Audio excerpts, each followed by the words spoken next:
Приветствую вас, друзья, в эфире «Геоэнергетика Инфо». С вами на связи Светлана Пикта и Александр Фролов. Александр Сергеевич, здравствуйте. Здравствуйте, здравствуйте. Газовые хранилища Европы пустеют рекордными темпами, напоминая зиму 2021-го. Александр Сергеевич, хватит ли Европе запасов на фоне прекращения транзита через Украину? По поводу зимы 2021 я напомню, что основные проблемы возникли в 2021 году в самом начале, то есть в январе и феврале. Основные проблемы пришлись конкретно на февраль 2021 года, который оказался аномально холодным. Притом ударило по всему северному полушарию, включая и Россию, включая Европу, включая Соединенные Штаты. Тогда произошло неприятное событие в штате Техас, когда отрубалась электрическая энергия на фоне того, что ветер еще и не дул. Ну, полное творилось безобразие. То есть, с одной стороны, у вас холодно, с другой стороны, ветер не дует, с третьей стороны, значит, вам необходимо где-то произвести эту электрическую энергию, которая вам сейчас особенно нужна. Нужно произвести тепло. Что вам поможет? Вам поможет газ. И вот отбор газа увеличивался. И шел он с отметок порядка 80 миллиардов кубических метров, если мы говорим именно о начале 2021 года, а не о начале сезона отбора. То есть понятно, что сезон отбора начинался еще в 2020 году, но вот проблемы в 2021, соответственно, о нем и говорим. Если на 1 января было порядка 80 миллиардов кубических метров, то к концу отбора было порядка 33 миллиардов кубических метров в подземных хранилищах. Это довольно большие, ну, это довольно существенные темпы, однако заметьте, что это менее 50 миллиардов кубов, отобранных в течение 2,5 месяцев. То есть это январь, февраль и половина марта. В марте там были еще заморозки, которые привели к дополнительным отборам, но в данном случае это несущественно.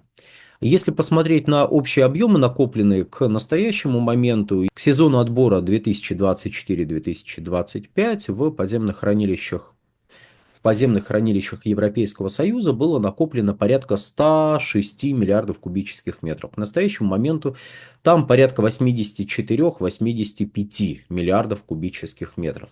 Ну, понятно, что, может быть, когда обновится статистика, мы увидим, что на самом деле еще меньше, но тем не менее. Это относительно небольшие объемы отбора. Да, весьма динамичные, но это весьма динамичный отбор фактически за 1,5 месяца. Динамика высокая? Высокая. Выше, чем в прошлом году? Выше, чем в прошлом году. Но и текущий спрос на газ в Европе ниже, чем был в прошлом году. Ну или, по крайней мере, он совершенно точно ниже, чем был в 2021 году. Тут нужно понимать, что текущий спрос на газ является, пожалуй, наиболее значимым показателем, который должен нас заставить, ну, как-то так, трезво посмотреть на происходящее в европейских ПХГ, вокруг европейских ПХГ события. Текущий спрос на газ является производным от двух, точнее даже от трех составляющих: от потребления в электроэнергетике, потребления у населения, потребления в промышленности. Потребление у населения и потребление в электроэнергетике зависимы от погодных условий. То есть, чем холоднее, тем, ну, зимой, по крайней мере, тем больше нужно будет расходовать газа, в том числе газа из подземных хранилищ.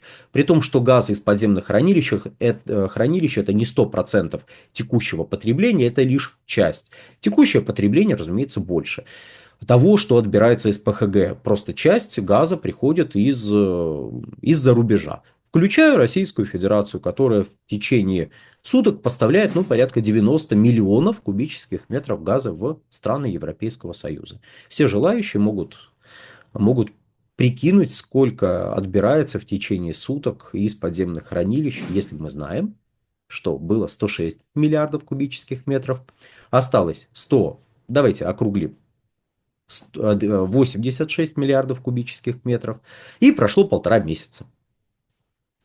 Вот, можно взять, посчитать. Понятное дело, что в данной ситуации мы работаем с некими средними значениями, и мы как бы отбрасываем ну, фактор возможного похолодания, фактор каких-то проблем с ветровой энергетикой, тем более, что ветровая энергетика несколько раз уже демонстрировала удручающие низкие показатели, то есть она может производить и там, 30% всей электрической энергии в странах Европейского Союза, а может на следующий день производить 7%. Ну, то есть вы тут должны вы должны ориентироваться на то, что будет с ветром в ближайшее время. Если вы можете это предсказать, ну что ж, молодцы, вы можете примерно прикинуть, Мировая сколько. энергетика несколько ветрена, я бы так сказала. Да, да, да, да, да. Ветреность ветровой энергетики. Вот мне Да-да-да. кажется, можно такой заголовок использовать. Ветровая энергетика ветреная. Да, да, да. Она такая, ах, молодая девица, ветреная молодая девица. Вот типа такой. Типа того. Вот. И мы здесь приходим к следующему моменту. Даже если... да, про текущее потребление. Кроме того, текущее потребление, как я уже сказал, это производное от потребления в промышленности. Промышленность с ее потреблением просела за прошедшие 3 года. Притом просело довольно существенно, а суммарное падение спроса годового на газ в Европейском Союзе составило порядка 85 миллиардов кубических метров, если мы берем показатели 2021 года и сравниваем с показателями 2024 года. 85, да даже 80 миллиардов кубов – это довольно значимый объем. Если вы за год потребляете 330-335 миллиардов кубических метров, то отбор 20 миллиардов из подземных хранилищ, наверное, не должен вас пугать. Тем более, если у вас накоплено было к началу отбора 106 миллиардов. Я веду к тому, что потребности Евросоюза сократились без учета погодного фактора. То есть электроэнергетика и население потребляют в зависимости в том числе от погодного фактора. Промышленность в меньшей степени зависит от погодного фактора, и ориентируясь на нее, мы можем сказать, что да ничего страшного, да проживут, да не надо переживать за Европейский Союз, в конце концов. Что у нас так все за него переживают, не понимаю. Ну, такой у нас менталитет. Мы очень переживаем за Я бедных. понимаю, да-да-да, все сразу так, как там у них? Это не потому, что не потому, что хотим, чтобы корова сдохла. Нет, переживаем, не сдохла ли корова, все ли с ней хорошо. Вот, а учитывая, как корова там раскорячилась, отсылка к Ну, знаменитому подумаешь, фильму, еще пару заводов закроют, и вообще будет излишек, правильно? да. Нет, ну, слушайте, излишек, по сути, уже есть. То есть, падение спроса, ну как, если у вас не хватает предложения, то вы можете конкурировать либо, вы точнее можете либо поднять цены и получить необходимый ресурс, либо сократить свое потребление. Ну, здесь было и то, и другое. И цены росли в какой-то период времени, и собственное потребление сокращалось. Ну, потому что потребление под давлением цен начинает сокращаться в условиях, когда у других потребителей средние цены ниже. Ну, вот как-то так. Опять же, это в большей степени бьет не по населению, это в большей степени, вот вышеописанная схема, бьет по промышленности, потому что ее потребности в том числе упираются в необходимость производить тот же самый товар, который производят какие-то другие люди, например, сталь, ну, к примеру, цемент, там, удобрения. А есть другие компании из других регионов, где другие цены, и они производят это с меньшими затратами. Вы становитесь неконкурентоспособными. Притом, если говорить про ряд перечисленных товаров, то конкурентоспособность их в производимых товаров в Европе из перечисленных ранее страдала и до 21 до 22 и до 21 годов. Кризис начался в 2021 году энергетически, так вот напоминаю лишний раз. Поэтому, если мы даже представим себе наиболее неблагоприятное развитие событий для Европейского Союза, я бы все-таки исходил из того, что за следующий период отопительного сезона, то есть с января по середину марта, пусть даже по конец марта, так и быть, я не жадный, пусть так будет. Если мы будем брать по конец марта показатели, то мы увидим, что за следующие, ну, фактически 3 месяца из подземных хранилищ Европейского Союза может быть израсходовано, ну, 50 миллиардов кубических метров. Ну, 60 это если прям, вот прям им очень не повезет. Это не повезет, это и холодно, и транзит прекратился из Российской Федерации через Украину. Ну, то есть, прям все должно совпасть. Вот.